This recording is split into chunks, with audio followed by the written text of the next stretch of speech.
Hi guys, welcome back to my space, and in today's tutorial I'm going to be showing you how to cut a button down standard shirt just like the one you can see on your screen. And first of all, I'll be using this pattern paper to draft the fronts, and then we can now use the fabric to cut out the front and the back piece. So first of all, I'm going to be taking the length of this shirt. Whatever your length is, please make sure you add about 2 to 3 inches allowance to it, and then just mark it right at the end of your pattern paper or your fabric. So I'm just going ahead to extend my shirt length measurements, and then I'll just rule a line, and this is going to serve as my starting point and also my shoulder line.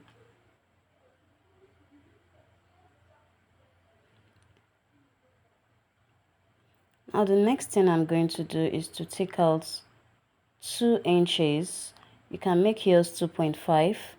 I'll extend that 2 inches all the way to the length of this panel, and this is going to serve as the button space. This is what I'm going to be using for my buttons and the buttonhole.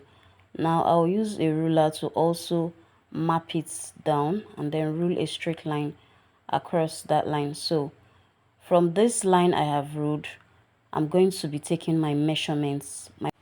So all my measurements are going to be starting right after this buttonhole line I just ruled now. Now you're going to divide your shoulder measurements, divide it by 2. Whatever you have, just add ½ inch allowance to it, and then you mark it down there. And then the next thing I'm doing is to take 1 inch, a complete 1 inch down, and this is going to serve as your shoulder slope. This is 1 inch, and then I'll be connecting from this very point all the way to meet with the 1 inch I have marked. So I'll be slanting it all the way down, and this is going to be my shoulder slope. Now on that line, I'm going to be taking my neckline measurements, and there's a standard for it because this is a shirt.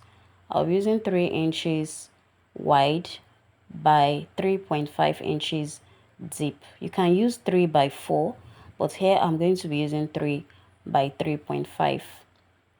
I'll be connecting that later. And then on this part of the armhole, I'm going to be extending this measurement all the way down.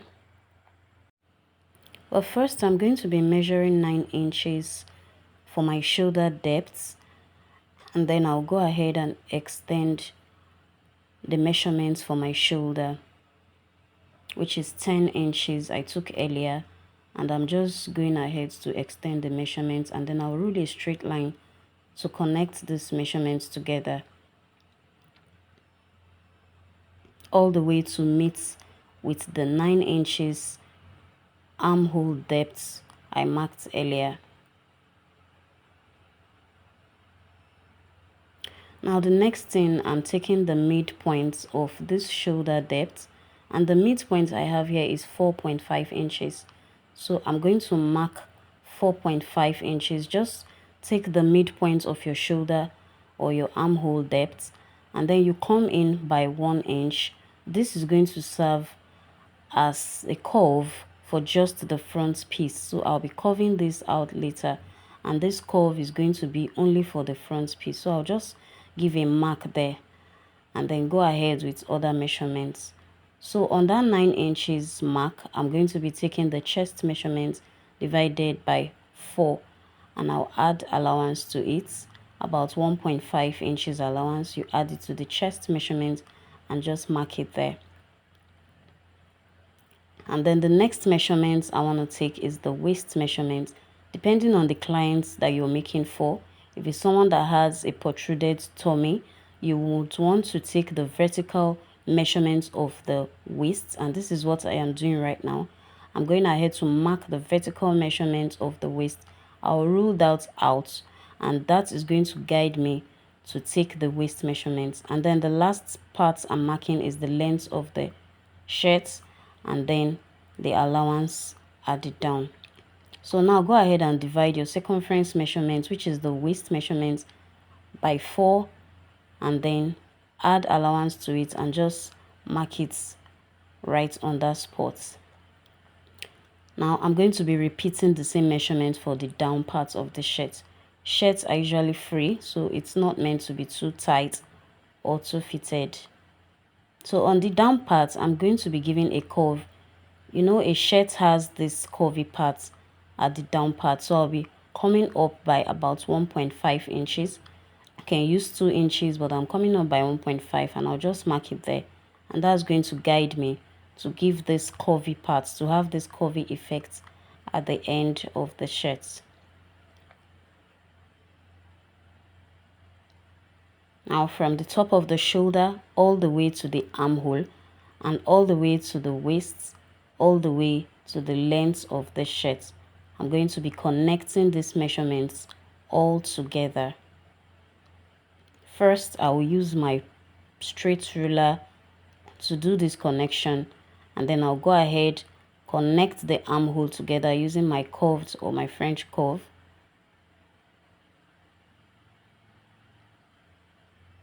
Now you want to use your hands to blend it. I really love to use my free hands to do my connection.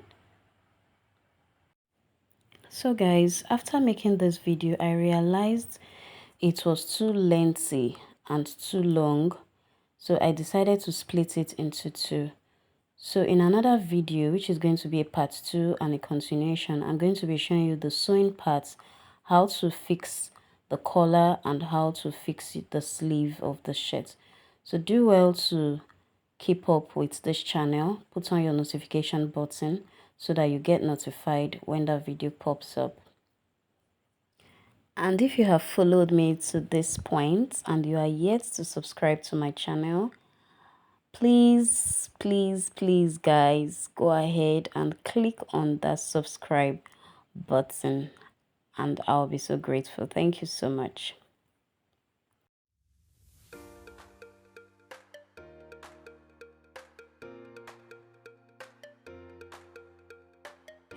Alright guys, moving forward, I'm going to be transferring this to the main fabric, and this is the fabric I'll be using for this shirt.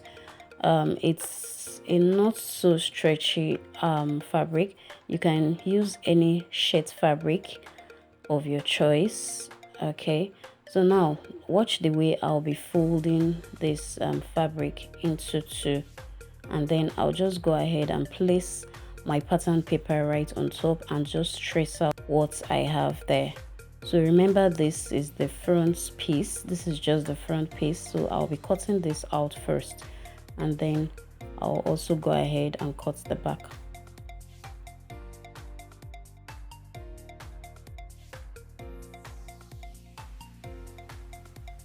So guys, I'm done drafting the front piece, as you can see. But first, I'll go ahead and draft out the back first before giving out this armhole curve for the front. Remember, the front and the back have different armhole shapes. So I'll first of all draft the back before cutting out the front armhole. Now this is me notching the button allowance, the buttonhole allowance. I'll just fold that in, and I'll pin it down. If you have a pressing iron, you can go ahead and use a very hot iron to press that down. Now I'll be folding my fabric again into 2, and I'll just place the front piece on top of the back piece, just like so. Now guys, pay attention to this very back piece because I'll be doing some calculations here. So now I have gone ahead to arrange it properly, and the next thing I want to do is to leave about 3 or 3.5 inches at the down part of the back piece, guys. So go ahead and watch exactly what I am doing.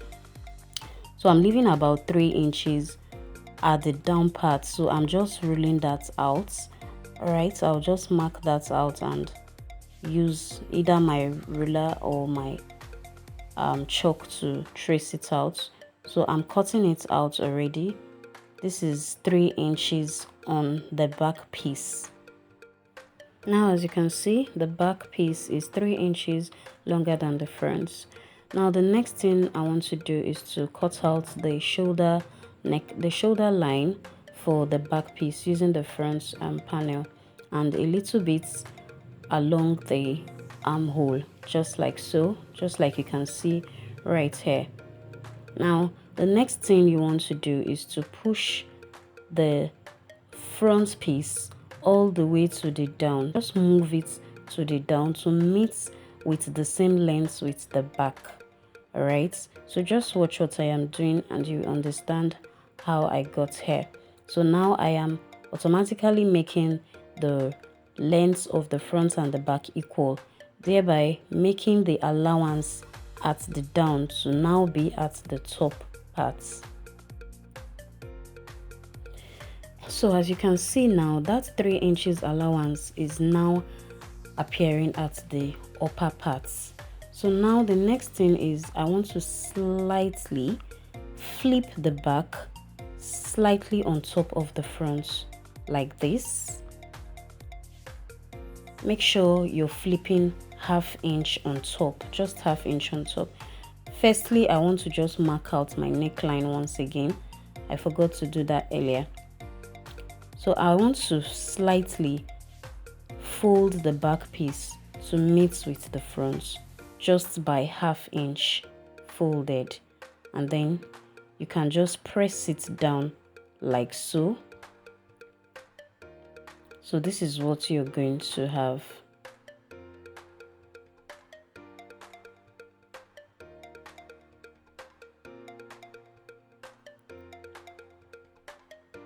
Now I'm going to be taking my neckline once again. Remember, we used 3 inches. 3 inches for the wideness, and the depth of the front 3.5 inches, and the depth for the back is going to be 1 inch. So I'll just connect this together for the front piece.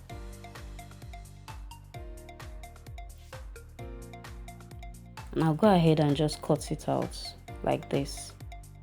Now for the back, you want to take your scissors and pass through the inner parts of the back, and then by the time you open it, you're just going to blend it out like this.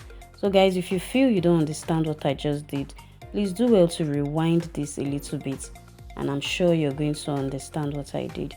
So the next thing, I'm going to be cutting every other angle equally and the same way. The only difference is the neck and the shoulder dropping. So now lastly, I'm going to be taking in my front armhole depth. Remember, we skipped this part because of the back, so I'm going to be doing this right away.